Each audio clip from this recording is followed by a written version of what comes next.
اور یہاں تک کہ جب اس کا آخری وقت تھا اس نے یزید کی بیعت لی، بڑے بڑے صحابہ کے بیٹوں کو خریدا۔ تاریخ اسلام پڑھیں، ہم نے کسی کی دل آزاری تو کرنی نہیں، تاریخ اسلام پڑھیں۔ اس نے بڑے بڑے صحابہ کے بیٹوں کو خریدا، یزید کی بیعت کروائی، اور پھر یزید کو وصیت کی تھی کہ جب تو حکمران بنے گا تو یاد رکھنا 3 بندے جو ہیں نا یہ تیری مخالفت کریں گے، ایک ہوگا عبداللہ بن عباس، ایک ہوگا عبداللہ بن عمر، اور ایک ہوگا حسین ابن علی۔ عبداللہ ابن عباس کو تو ڈرائے گا، دھمکائے گا، وہ تجھ سے ڈر جائے گا، اور عبداللہ ابن عمر کے ساتھ اگر تو پیار محبت سے بات کرے گا تو پھر تحائف دے گا تو وہ تیری اطاعت کر لے گا۔ لیکن حسین ابن علی نہ ڈرنے والا ہے نہ بکنے والا ہے، جیسے ہی موقع ملے حسین ابن علی کو قتل کروا دینا، یہ معاویہ کی وصیت تھی۔ اسی لیے ہم شیعان حیدر کرار کسی کی دل آزاری نہیں کرنا چاہتے، لیکن یزید پر اور معاویہ کے نام پر ہم کوئی کمپرومائز نہیں کرتے۔ یہ معاویہ کی سوچی سمجھی سازش تھی، اس کی وصیت تھی، جس کے اوپر یزید نے فوری طور پر اس نے خلیفہ بنتے ہی، بادشاہ بنتے ہی اس نے پہلا کام یہ کیا، اور اس کا نتیجہ یہ ہوا کہ امام حسین علیہ السلام کو کربلا میں آنا۔ اور اگر یہ بھی یاد رکھے، اپنے ذہن میں بات رکھے، اگر امام حسن مجتبیٰ علیہ السلام کوفہ میں شہید ہو جاتے تو اس کے بعد جو کہ اسلام تازہ تازہ آیا تھا یہ قابض ہو جاتے۔ انہوں نے وہی بات اگر معاویہ کہتا جو یزید نے کہی تھی، یزید نے کیا کہا تھا بیویوں کے سامنے؟ نہ کوئی وحی آئی تھی نہ کوئی فرشتہ آیا تھا، یہ بنو ہاشم نے بادشاہت حاصل کرنے کے لیے اسلام کا ایک ڈھونگ رچایا۔ لیکن اس وقت تک 40 سال گزر چکے تھے، لوگ نمازوں کے عادی ہو چکے تھے، قرآن کے عادی ہو چکے تھے، کلمے کے عادی ہو چکے تھے، اذان کے عادی ہو چکے تھے، اس لیے لوگوں نے یزید کی بات پر زیادہ توجہ نہیں دی۔ لیکن جب اسلام تازہ تازہ تھا، اگر امام حسن علیہ السلام شہید ہو جاتے اور یہ بات معاویہ کر دیتا تو جو کچے کچے لوگ تھے انہوں نے اسلام سے پھر جانا تھا۔ امام حسن مجتبیٰ علیہ السلام نے صلح کر کے معاویہ کے منہ پر سمجھ لو کہ پٹی باندھ دی کہ وہ یہ لفظ نہ کہے، لیکن یزید نے یہ لفظ کہے، اور اس نے اپنے باپ کا جو بھی غبار اس کا باپ دل میں لے کے گیا تھا اس نے اس کا کربلا اظہار کیا تھا، اور اس نے کہا تھا کہ کاش میرے بدر کے جو شہید تھے وہ آج ہوتے تو دیکھتے بنو ہاشم سے ہم نے کیسے بدلا دیا۔ وہ اپنے کافروں مشرکوں کو شہید کہہ رہا تھا۔ بڑھاؤ یہ کیسا اسلام ہے؟ اور دنیا امام حسین علیہ السلام شاید قیام نہ فرماتے، لیکن حالت یہ ہو چکی تھی کہ یزید جو اپنے آپ کو خلیفۃ المسلمین اور نبی کا وصی کہہ رہا تھا، وہ منبر کے اوپر بیٹھ کے شراب بھی پی رہا تھا، بندروں کو بھی نچا رہا تھا، اور ماں بہن کی تمیز ختم ہو گئی تھی۔ امام حسین علیہ السلام کا کربلا میں قیام کرنا دین اسلام کی اصل شکل کو لوگوں تک پہنچانا تھا، ورنہ پاک بیویاں جن کے سر سے چادر اتر جاتی تھی، سورج آیا کرتا تھا جن کا، ان بیویوں کا ایسے شام میں جانا کوئی معمولی بات نہیں ہے۔ جگہ جگہ پر جہاں پر بھی لوگ پتھر مارتے تھے، بیوی روک کے پوچھتی تھی کیا تمہیں پتہ ہے ہم کون ہیں؟ ایھا الناس اعلموا نحن صبایۃ الرسول نحن بنات رسول اللہ، اے لوگو ہم اسی نبی کی بیٹیاں جن کا تم کلمہ پڑھ رہے ہو، ہمیں پتھر مار رہے ہو۔ کوفہ و شام کے بازاروں میں بیوی نے پتھر دیے، روک روک کے لوگوں کو، تم ہمیں پتھر مار رہے ہو، شرم نہیں آتی؟ اما تعلمون نحن صبایۃ الرسول، کیا نہیں جانتے ہو کہ ہم رسول اللہ کی بیٹیاں ہیں؟ کتنے لوگ اس وقت حیران ہو جاتے۔ اور انہوں نے جب نیزے کے اوپر قرآن پڑھتے ہوئے امام حسین علیہ السلام کو دیکھا تھا، اس وقت سارے لوگ جو ہیں وہ حیران اور پریشان ہو چکے تھے کہ یہ معاملہ کیا ہے۔ یہ کہہ رہے ہیں کہ دین ہمارے گھر کا ہے، کلمہ ہمارے گھر کا ہے، قرآن ہمارے گھر کا ہے، اذان ہمارے گھر کی ہے، نماز ہمارے گھر کی ہے۔ اگر یہ ان کے گھر کی ہے تو یزید کیا ہے؟ یہی وہ سوال جو پیدا کرنا تھا لوگوں کے ذہنوں میں اور حق اور باطل کو جدا جدا کرنا تھا، یہی مقصد تھا امام علی مقام کا کربلا میں۔ ہاں، میں اپنی بات کو زیادہ دور نہ دوں، جس مقصد کے لیے ہم آئے اس مقصد کو پورا۔ اگر آپ زحمت نہ سمجھے، تھوڑا تھوڑا آگے آئیں تاکہ پیچھے آنے والوں کو کوئی تکلیف نہ ہو، تھوڑا تھوڑا آگے آ جائیں۔ اور صرف آج کی رات کا میرا آقا آپ کا مہمان ہے، اس لیے آج غریبانہ انداز میں اپنے آپ کو امیر نہ سمجھنا، یہ نہ سمجھنا کہ بہت بڑے شو روم کے مالک ہو، بزنس کے مالک۔ آج غریب بن کے غریب کو ترسا دینا، غریب کربلا۔ ہاں، یہ آخری رات ہے اور عجیب رات ہے کہ زینب کبریٰ بھی مصلی کے بیٹھ کے دعا مانگ رہے، میرے اللہ اس رات کو جتنا طویل کر سکتا ہے کر دے، اے کاش سفیدی سحر نمودار نہ ہو، اس لیے کہ ہم غریبوں کا کوئی باقی بچا نہیں ہو۔ اے پروردگار اس رات کو طویل کر دے۔ ہاں، وہ کیسا وقت تھا کہ جب میرے آقا حسین شہزادہ علی اکبر کو کہہ رہے تھے، علی اکبر ذرا چراغوں کو گل کر دو۔ مولا نے اپنے صحابہ کو جمع کر کے جو خطبہ دیا تھا نا، فرمایا تھا یہ جو کوفہ و شام کے دستوں کے دستے، فوجوں کی فوجیں جمع ہو رہی ہیں نا، ان کا کوئی اور مقصد نہیں ہے سوائے اس کے کہ مجھ حسین کو ختم کرو۔ ان لوگوں کی تمہارے ساتھ کوئی دشمنی نہیں ہے۔ تم میں سے جو میرا ساتھ دینا چاہتا ہے، میں اس کو بھی کہتا ہوں اگر جانا چاہتے ہو بے شک یہاں سے چلے جاؤ۔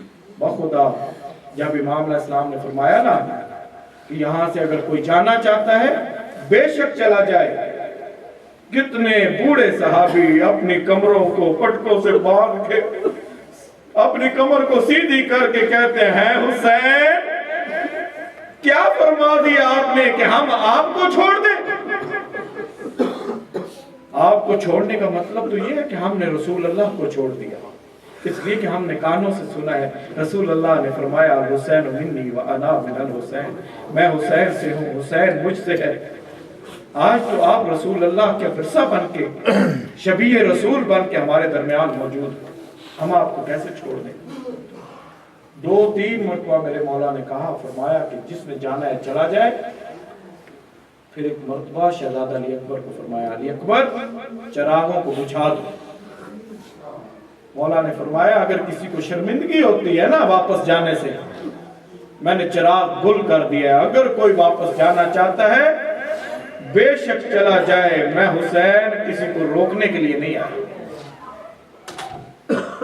اس وقت جناب شہزادہ علی اکبر کو جب تھوڑی دیر کے بعد امام علیہ السلام نے حکم دیا نا چراغ روشن کرو، رونے کی آوازیں آ رہی تھی، امام علیہ السلام نے چراغ کو روشن کیا، کیا دیکھا کہ کمرے بنی ہاشم تلوار کو کبھی نیام سے نکالتے ہیں، کبھی رکھتے ہیں، کبھی نیام سے نکالتے ہیں۔ پھر میرے مولا غازی عباس نے کچھ بولنا چاہا لیکن زبان میں سکت نہ دی، بول نہ سکے۔ ایک مرتبہ تلوار لے کے بڑے مولا کے قدموں میں رکھ کے کہا، آقا حسین اگر چاہو تو اپنا سر کاٹ کے تیرے قدموں میں رکھ دوں۔ یہ واپس جانے کی کیسی باتیں کر رہے ہیں میرے آقا۔ ہاں، اس وقت میرے آقا حسین علیہ السلام مرحبا مرحبا یہ فرمایا، اور پھر اس رات کو 3 حصوں میں تقسیم کیا۔ پہلا حصہ میرے آقا نے اپنے صحابہ کے ساتھ گزارا، اور رات کا دوسرا حصہ میرے آقا نے اپنی اہل بیت کے ساتھ قیام میں گزارا، اور رات کا تیسرا پہر میرے مولا نے عبادت کے لیے وقف کیا۔ رات کا یہ پہر جب صحابہ کے ساتھ گزار کے میرے آقا خیمہ گاہ کی طرف گئے نا، خیموں کا ایک چکر لگایا، کیا دیکھا؟ ہر بی بی اپنی اپنی قربانی کو تیار کر رہی ہے۔ کوئی بی بی کہہ رہی ہے قاسم صبح عاشور ہو رہی ہے، مجھے فاطمہ زہرا کے سامنے شرمندہ نہ کرنا۔ کوئی بی بی کہہ رہی ہے علی اصغر اے کاش کہ تو جوان ہوتا۔ کوئی بی بی کسی طرح کہہ رہی ہے اپنی قربانی کو، کوئی کسی طرح تیار کر رہی ہے، لیکن ایک عجیب منظر دیکھا میرے آقا نے کہ میرے آقا کی بہن جو اپنے دونوں لالوں کو لے کے جناب اون محمد کو لے کے کبھی ایک کی پیشانی چومتی ہے، کبھی دوسرے کی پیشانی چومتی ہے اور چوم کے کہتی ہے تم حیدر کرار کے نواسے ہو، تم جعفر طیار کے پوتے ہو۔ میں زینب جانتی ہوں کہ تم وفا بھی کرو گے، میں جانتی ہوں کہ تم دلیری کا مظاہرہ بھی کرو گے، اس لیے میں یہ نہیں کہتی ہوں کہ صبح دلیری کا مظاہرہ کرنا، میں تمہیں یہ نہیں کہتی ہوں صبح وفا کا مظاہرہ کرنا، میں جانتی ہوں تم زینب کبریٰ کے بیٹے ہو، حیدر کرار کے نواسے ہو، تم دلیری بھی دکھاؤ گے، ماما کے اوپر قربان بھی ہوگے۔ ہاں ہاں میں زینب جانتی ہوں کہ تم کم سن ضرور ہو لیکن اتنے بہادر ہو کہ تم دریا تک پہنچ جاؤ گے۔ میرے بچوں وعدہ کرو بس ماں کے ساتھ کہ اگر دریا پہ پہنچو تو پانی نہیں پیو گے۔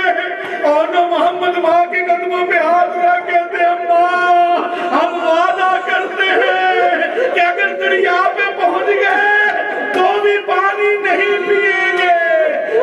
صبح عاشور نمودار ہوئی، یہ دونوں ننھے شہزادے اپنے گلے میں تلواریں لٹکائے جب گھوڑوں پہ بیٹھ کے میدان اشقیاء کی طرف چلے۔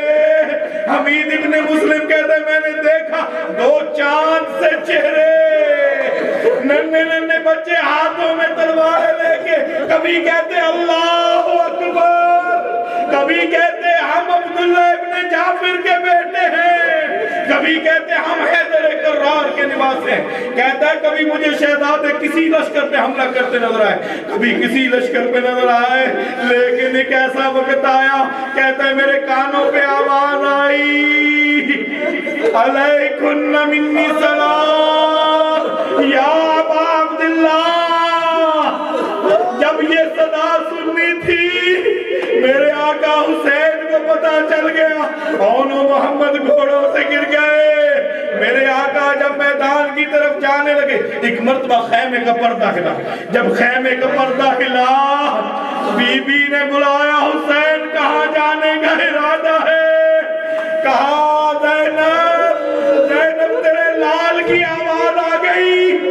کہا نہیں حسین میں نے تو علی اکبر کا صدقہ کر دیا تھا، جب صدقہ گھر سے نکال دو پھر واپس لے کے نہیں آتے۔ کہا حسین اب کیا ہوا کہ میں صبح سے لاشیں اٹھا کے تھک گیا، لیکن مجھے جانے دو زینب اجازت دو۔ بی بی اس وقت کہتی ہے حسین بتا تو صحیح میرے لال کی لاش تک جانے میں اور آنے میں وقت کتنا لگے گا؟ کہا چند ساعتیں۔ بی بی نے کہا جتنا وقت تجھے اون محمد کی لاشوں پہ جانے اور آنے میں لگے گا نا حسین اتنی دیر میرے سامنے بیٹھ جا تو میں جی بھر کے تیری زیارت کرنا چاہتی ہوں، میں جی بھر کے تیری زیارت کرنا چاہتی ہوں۔ اللہ جانے کیسے حسین ننھے شہزادے کے پاس پہنچے۔ ایک شہزادہ دریا کے دوسری طرف جو زیارت کے لیے گئے نا آج بھی جانتے ہیں جناب اون ابن زینب کی زیارت کربلا سے بہت دور ہے، دریا سے بہت دور۔ میرے آقا چھوٹے شہزادے کی لاش پہنچے نا تھوڑی سی جان باقی تھی، قدموں میں لرزا تھا، تڑپتا ہوا شہزادہ تھا، آخری ہچکیاں لے رہا تھا۔ جب ماما کو آتے دیکھا نا اٹھنے کی کوشش کی، دونوں زخمی ہاتھ ماتھے میں رکھ کے کہا السلام علیکم یا ابن رسول اللہ، اے فرزند رسول، اس بانجے کا آخری سلام ہو۔ کہا ماما ایک بات کرنا چاہتا ہوں، میری اماں تک پیغام پہنچا دیجئے گا۔ ماما میری ماں کے لیے ایک وصیت ہے، ایک آخری پیغام ہے۔ حسین فرماتے ہیں میرا لال بتا تو صحیح، فرماتے ہیں مامو جان میری اماں کو بتانا اماں جان ہم لڑتے لڑتے دریا کے کنارے پہنچ گئے تھے، ہم دریا کے اندر بھی پہنچ گئے تھے، لیکن اما آپ نے پانی نہیں دیا۔ اما آپ تو راضی ہونا، اجرکم اللہ، اجرکم اللہ۔ ہاں یہی رات ہے رونے کی، تھک کے نہیں رونا ہے، یہی رات ہے رونے کی۔ کیسی عجیب رات تھی۔ میرے آقا جب چلتے چلتے پہنچے تھے نا بہنوں کے خیمے میں، بہنوں سے خیموں سے ہوتے ہوئے جب امام زین العابدین علیہ السلام کے خیمے میں پہنچے تھے نا، عالم کیا تھا؟ جناب سید سجاد کے بشیر میرے مولا نے بیٹھ کے بیٹے کے سرانے بیٹھ کے بیٹے کے ماتھے چوما، بیمار سجاد کے رخسار چومے، اور شبیر کے بے ساختہ آنسو نکل کے سجاد کے چہرے پہ گر گئے۔ بس آنسوں کو گرنا تھا، سید سجاد تڑپ کے اٹھے، دیکھا بابا کا چہرہ، بابا کس نے تو آپ کو میری زندگی میں رلا لیا۔ ایک دم سید سجاد خاموش ہو گئے، کچھ کانوں پہ آوازیں آئیں، جیسے شہد کی مکھیوں کی آوازیں ہوتی ہیں نا، ایسے قرآن پڑھنے کی آواز سید سجاد کے کانوں پہ آئی۔ جتنے بیمار تھے نا اپنی طاقت کو مجتمع کیا، اٹھ کے بیٹھ گئے، اٹھنے کی کوشش کی، بابا یہ میں کیا آوازیں سن رہا ہوں؟ بابا یہ قرآن پڑھنے کی آوازیں ہمارے خیموں کے قریب۔ ہاں سجاد، یہ میرے صحابہ کی قرآن پڑھنے کی آواز ہے بابا۔ آپ کے صحابہ کے خیمے میری پھوپھی کے خیمے کے اتنا قریب آ گئے کہ ان کے قرآن پڑھنے کی آواز میری پھوپھی کے خیمے تک آ رہی ہے۔ بابا مجھ سے جان کی غیرت نہیں گوارا کرتی کہ یہ قرآن پڑھنے کی آوازیں، غیر محرموں کی آوازیں میری پھوپھی کے خیمے تک آ جائیں۔ میرے مولا فرماتے ہیں سجاد بس آج کی رات، سجاد بس آج کی رات خیموں کو میری ترتیب پہ رہنے دے، کل سے تو جاننا وہ خیموں کی ترتیب جانے۔ اجرکم اللہ، اجرکم اللہ۔ آخری ودا کرتے کرتے جب سید الشہداء پہنچے نا اپنے خیمے میں، رات کا آخری پہر ہونے والا تھا، قریب تھا، میرے مولا نے کیا دیکھا کہ 4 سالہ بچی ہے خیمے میں، کبھی دائیں جاتی ہے کبھی بائیں جاتی ہے، کبھی اس طرف جا رہی ہے کبھی اس طرف جا رہی ہے۔ سید پوچھتے ہیں سکینہ کیا ہوا، ابھی تک سوئی نہیں؟ سکینہ رات کا آخری پہر ہے، سکینہ سوئی کیوں نہیں؟ میرا لال سو جاؤ۔ اس وقت بی بی کہتے بابا آپ تو جانتے ہیں کہ میں آپ کے سینے پہ سوتی ہوں، جب تک آپ کا سینہ نہ ملے مجھے نیند نہیں آتی۔ بابا میں کیسے سو جاتی، آپ تو خیموں سے باہر تھے۔ اس وقت میرے مولا فرماتے سکینہ، میرے مولا نے بستر کا اہتمام نہیں کیا، بستر کا انتظار نہیں کیا، میرے مولا زمین پہ لیٹ گئے، زمین پہ لیٹ کے کہا آؤ سکینہ آؤ میں تجھے سلاؤں، آؤ میرے سینے پہ آ کے لیٹ جاؤ۔ اب ننھی سکینہ آ کے بابا کے سینے پہ لیٹ گئی، میرے مولا نے پیار کرنا شروع کیا اور کہا سکینہ سکینہ یہ آج سے تو تیری آخری نیند ہے میرے سینے پہ، سکینہ کل سے تو اپنی اماں کے پاس سونا، کیا فرمایا نا کل سے اماں کے پاس سونا۔ سکینہ تڑپ کے کہتی ابا بابا اماں کے پاس تو میرا علی اصغر سوتا ہے۔ کہا سکینہ کل سے علی اصغر میرے پاس سوئے گا اور تو اپنی اماں کے پاس، لیکن سکینہ ایک وعدہ کر اپنے بابا سے، جہاں تیری پھوپھی زینب کہے سکینہ سو جانا، اگر تپتا میدان ہو تو بھی سو جانا، سکینہ شام کا زندان ہو۔ اجرکم اللہ، اجرکم اللہ۔ وہ کیسی منحوس گھڑی تھی جب سفیدی سحر نمودا ایک ایک کر کے سارے جانے۔ آپ کو زیادہ انتظار نہ کراؤں، ہاں وہ وقت آ گیا جب میرے آقا حسین یکا و تنہا رہ گئے، مقتل میں بیٹھ کے ایک مرتبہ آواز لگا رہے ہیں، حل من ناصر ینصرنا، حل من معیس یعیسنا، حل من ذاب یذب عن حرم رسول اللہ، ہے کوئی مجھ اللہ راضی کی مدد کرے، ہے کوئی جو مجھ پردیسی کی مدد کرے؟ جب یہ صدا لگائی، اللہ جانتا ہے پروردگار عالم کی کون سی مخلوق نے آپ کے حسین علیہ السلام کی مدد کرنے کی کوشش کی۔ جنات آئے، میرے مولا نے فرمایا میں اپنے نانا کی امت کو جنات ملائک آئے، میرے مولا نے فرمایا یہ میرا وقت امتحان۔ ہاں ایک مرتبہ میرے آقا میدان سے اٹھ کے خیمہ گاہ، اب حالت کیا ہے؟ راوی بیان کرتا ہے کہ اتنے زخم تھے میرے آقا کے جسم میں لگے ہوئے کہ جو ہوا سینے کو لگتی تھی اس سے نکل جاتی تھی، اور کہیں تیر کا زخم ہے، کہیں تلوار کا زخم ہے، اور اتنا زخمی حسین اپنی بہن کے خیمے سے 7ویں قدم پہ روک کے نا، میرے آقا نے اپنے گھوڑے کو روکنے کا حکم دیا۔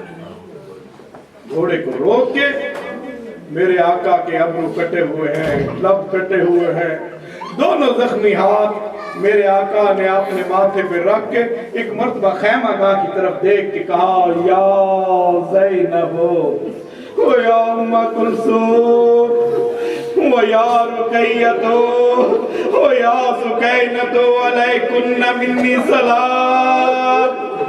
اے زینب و کلثوم، اے رقیہ اور سکینہ، حسین کا آخری سلام ہو، یہ سلام الوداعی کرنے آیا ہوں، آج کے بعد پھر قیامت کو ملاقات ہوگی۔ جب بہن نے یہ حالت دیکھی نا، خیمے کے در پہ آکے بی بی کہتی ہے، حسین کیا زینب اتنی غریب ہو گئی کہ آخری سلام زینب کو خیمے کے باہر سے کرو گے؟ حسین ایک مرتبہ خیمے کے اندر آؤ۔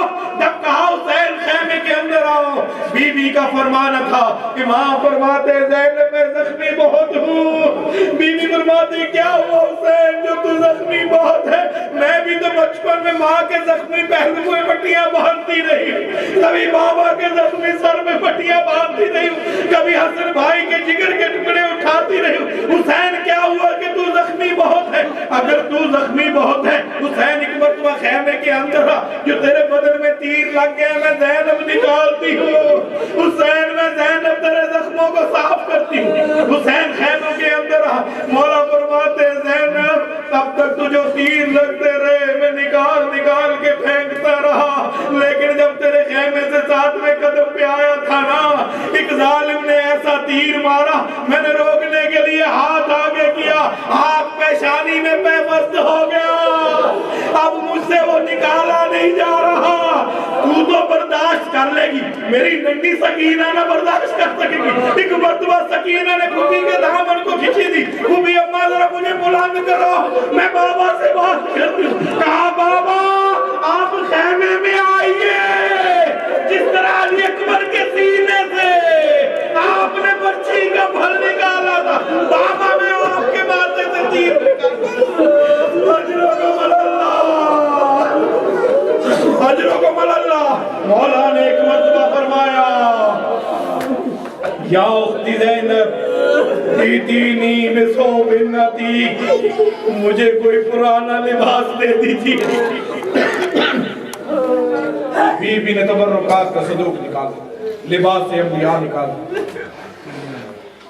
طرح طرح کے لباس نکالے۔ میرے مولا نے جو سب سے بوسیدہ لباس تھا اس کو اختیار فرمایا، اس کو بھی جگہ جگہ سے پھاڑنا شروع کیا۔ بی بی کہتی حسین یہ تو پہلے ہی بہت بوسیدہ ہے، جگہ جگہ سے پھاڑ کیوں رہا؟ کہا کہ میں چاہتا ہوں کہ کسی کی اس لباس میں رغبت باقی نہ رہے۔ زینب تو نہیں جانتی کہ یہ ظالم قتل کے بعد لباس کو لوٹنے والے ہیں۔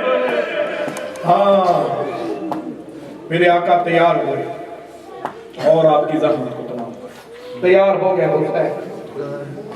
اب ذرا آپ خود اندازہ لگائیں نا، پردیس میں اگر کوئی بیویاں آپ کے ساتھ ہوں اور جس کا کوئی آخری سہارا باقی ہو، حسین علیہ السلام آخری سہارا ہے پاک بیویوں کے، اب یہ آخری سہارا ودا ہونا چاہ رہا ہے، نکلنا چاہ رہے ہیں۔ میرے مولا زخمی بھی بہت ہیں، اب گھوڑے پہ سوار بھی ہونا چاہ رہے ہیں۔